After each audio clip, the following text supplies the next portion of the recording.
शायद आप जानते होंगे कि कुछ दिन पहले ह्यूमन रिसोर्स एंड डेवलपमेंट के मिनिस्टर सत्यपाल सिंह जी ने डार्विन की थियरी पर स्टेटमेंट दिया था।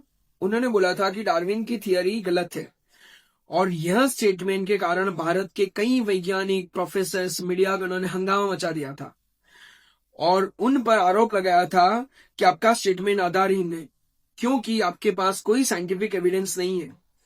पर अगर आप प्रूफ तथा ऑब्जर्वेशन को इम्पार्शियली एनालाइज करेंगे तो यह जान लेंगे कि यह डार्विन थियरी साइंटिफिकली तथा लॉजिकली भी गलत है।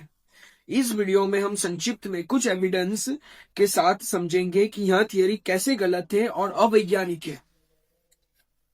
हर एक एविडेंस पर पद्धति सर का वीडियो हम नेक्स्ट वीक पब्लिश करेंगे। अब हम मूल विषय पर आते हैं। इवोल्यूशन का यानी कि उत्विकास, डार्विन की या अभी की modern scientific theory of evolution का सरल मतलब होता है कि पीढ़ी दर पीढ़ी आनुवांशिक लक्षणों में बदलाव आने से एक समय पर एक सजीव की जाति में से दूसरी अलग जाति का निर्माण हो जाना, जैसे कि होमो इरेक्टस में से होमो सेपियंस और उसमें से मॉडर्न ह्यूमन जिसका साइंटिफिक नेम है होमो सेपियन सेपियन का विकास होना। इस डार्विन थियरी के अनुसार मॉडर्न ह्यूमन लगभग 1 लाख साल पहले उद्भव हुए और 10,000 साल पहले उन्होंने खेती तथा सभ्यताओं का विकास शुरू किया। डार्विन की इवोल्यूशन थियरी के बारे में हमारे समाज में प्रचलित सबसे बड़ी गलत धारणा है कि सिर्फ यही थियरी वैज्ञानिक है, पर वास्तविकता तो यह है कि कोई भी एविडेंस या ऑब्जर्वेशन 100% एक्यूरेटली यह डार्विन की इवोल्यूशन थियरी को समझा नहीं पाया है। इस बेसिक वीडियो में हम 3 मेजर एविडेंस जो इवोल्यूशन को सपोर्ट करते हैं उन पर चर्चा करेंगे और समझेंगे कि आखिर वास्तव में क्या यह प्रमाण इवोल्यूशन को सही साबित करता है या गलत। फर्स्ट उसमें से है फॉसिल एविडेंस यानी कि अश्मी कंकाल का एविडेंस।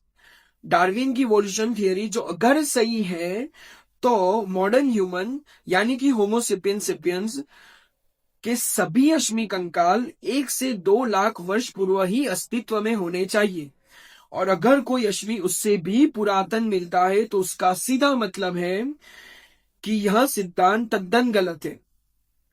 तो चलो देखते हैं कि क्या इससे भी पुरातन वेरीफाइड आर्कियोलॉजिकल अश्मी मिले हैं या नहीं। तो उसका आंसर है यस।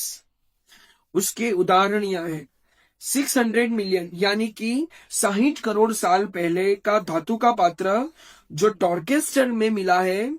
यह न्यूज साइंटिफिक अमेरिकन जो प्रख्यात साइंस रिसर्च रिलेटेड मैगजीन है उसमें जून 5, 1852 में पब्लिश हुआ था और उससे यह साबित हो चुका है कि तब भी मानव अस्तित्व में थे। दूसरा उदाहरण है 32 करोड़ साल पहले का मानव कंकाल का जो मैकोपीन में से मिला था। फिर 15 करोड़ साल पहले की मानव की फुटप्रिंट जो टर्केरियन रिपब्लिक में से मिली थी। इन वास्तविकताओं से तो इवोल्यूशन गलत साबित होता है, पर खेद की बात तो यह है कि इसे हजारों एविडेंस जो इवोल्यूशन को प्रूव नहीं कर पाते हैं उनको इतना एक्सपोज नहीं किया जाता है, और जो इवोल्यूशन को समझा पाते हैं उनको ही हमारी स्कूलों की टेक्स्ट बुक में समाविष्ट किया जाता है। यह एक प्रकार की कूटनीति ही है। अब हम दूसरा प्रमाण समझेंगे और वो है यूरी मिलर का प्रयोग। यूरी मिलर ने जीवन की शुरुआत रसायनों से हुई यह साबित करने के लिए मीथेन, एमोनिया, हाइड्रोजन, पानी इत्यादि को चैम्बर में इलेक्ट्रोड देकर लेबोरेटरी में पृथ्वी पर जैसा शुरुआत में था ऐसा वातावरण बनाने की कोशिश की, और अंत में उन्होंने कंक्लूजन दिया कि ये रसायनों में से, ये बेसिक एलिमेंट्स में से प्रोटीन के प्राथमिक एकम एमिनो एसिड लेबोरेटरी में बनाकर ऐसा स्टेटमेंट दे दिया कि लाइफ का स्रोत रसायन है। दैट मीन्स कि लाइफ कम्स फ्रॉम केमिकल्स। इस एक्सपेरिमेंट को भी सामान्य जनता में इतना बढ़ा चढ़ा के वाइडली स्प्रेड किया गया कि जिससे सब मान ले कि रसायनों में से ही जीवन की शुरुआत हुई है। पर थोड़े साल बाद साइंटिस्ट वर्ग ने ही साबित किया कि जो आदि वातावरण यूरी मिलर ने प्रयोग में लिया था वो वास्तविकता में भिन्न था और प्रयोग के परिणाम में एमिनो एसिड के साथ अन्य संयोजन भी बने जिनमें से बहुत सारे असंगत और कुछ तो बहुत जहरीले थे जीवन के लिए। यह प्रयोग केवल प्रोटीन के एकम बना पाता है, प्रोटीन नहीं। आज के विज्ञान के इतने विकास के बावजूद भी साइंटिस्ट इंसुलिन जैसा नन्हा संयोजन जिसमें सिर्फ 54 एमिनो एसिड्स है वो भी नहीं बना पाता है लेबोरेटरी में। तो फिर जीवन की तो बात ही कोशों दूर की है। तो इस तरह यह प्रयोग से रसायनों में से जीवन बना है ऐसा बिना एनालिसिस किए मान लेना सिर्फ मूर्खता है। और तीसरा प्रमाण जो समाज में प्रचलित है वो है हैकल्स एम्ब्रियो मॉडल। यह भी सबसे बड़ा प्रमाण है कि अगर गलत सिद्धांत है यह साबित या मालूम हो चुका है फिर भी वैज्ञानिक लोग उसको स्वीकार करते रहते हैं।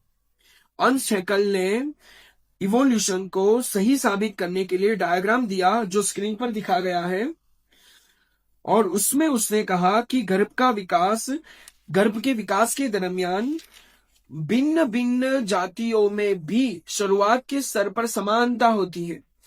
पर यह डायग्राम एम्ब्रियोलॉजिस्ट माइकल रिचर्डसन और अन्य साइंटिस्ट ने 1997 में ही गलत साबित कर दिया है और कहा कि यह एक झूठा डायग्राम एवोल्यूशन को सही साबित करने के लिए बनाया गया और यह गलत होने के बावजूद वैज्ञानिक गण उसको एविडेंस मानते रहे।